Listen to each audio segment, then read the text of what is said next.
शिक्षा से बढ़कर कोई धन नहीं। एक थे राजा, उन्हें जानवरों से बहुत प्यार था। वे जानवरों से मिलने के लिए वन में जाते थे। हमेशा की तरह एक दिन राजा जानवरों को देखने के लिए वन में गए। अचानक आसमान में बादल छा गए और तेज तेज बारिश होने लगी। बारिश होने के कारण उन्हें ठीक से कुछ दिखाई नहीं दे रहा था। राजा रास्ता भटक गए। रास्ता ढूंढते ढूंढते किसी तरह राजा जंगल के किनारे पहुंच ही गए। भूख प्यास और थकान से बेचैन राजा एक बड़े से पेड़ के नीचे बैठ गए। तभी राजा को उधर से आते हुए 3 बच्चों दिखाई दिए। राजा ने उन्हें प्यार से अपने पास बुलाया। बच्चों, यहाँ आओ, मेरी बात सुनो। तीनों बालक हंसते खेलते राजा के पास आ गए। तब राजा बोले, मुझे बहुत भूख और प्यास लगी है, क्या मुझे भोजन और पानी मिल सकता है? बालक बोले, पास में ही हमारा घर है, हम अभी जाकर आपके लिए भोजन और पानी लेकर आते हैं, आप बस थोड़ा सा इंतजार कीजिए। तीनों बालक दौड़कर गए और राजा के लिए भोजन और पानी ले आए। राजा बालकों के व्यवहार से बहुत खुश हुए। वे बोले, प्यार बच्चों, तुमने मेरी भूख और प्यास मिटाई है। मैं तुम तीनों बालकों को इनाम के रूप में कुछ देना चाहता हूँ।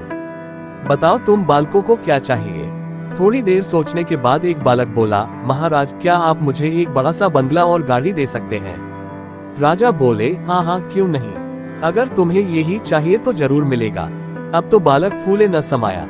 दूसरा बालक भी उछलते हुए बोला, मैं बहुत गरीब हूँ, मुझे धन चाहिए जिससे मैं भी अच्छा खा सकूं, अच्छे कपड़े पहन सकूं और खूब मस्ती करूं। राजा मुस्कुराकर बोले, ठीक है बेटा, मैं तुम्हें बहुत सारा धन दूंगा।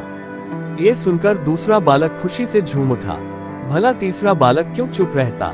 वह भी बोला, महाराज, क्या आप मेरा सपना भी पूरा करेंगे? मुस्कुराते हुए राजा ने बोला, क्यों नहीं, बोलो बेटा, तुम्हारा क्या सपना है? तुम्हें भी धन दौलत चाहिए?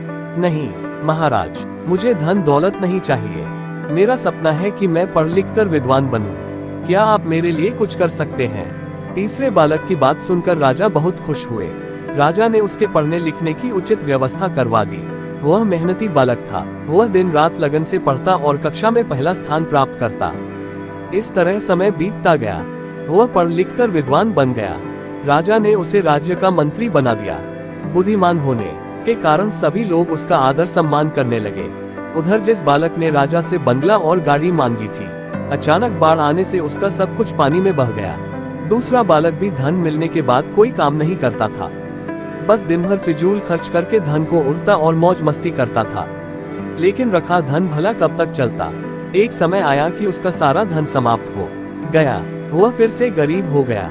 दोनों बालक उदास होकर अपने मित्र यानी मंत्री से मिलने राजा के दरबार में गए। वे दुखी होकर अपने मित्र से बोले, हमने राजा से इनाम मांगने में बहुत बड़ी भूल की। हमारा धन, बंगला, गाड़ी सब कुछ नष्ट हो गया।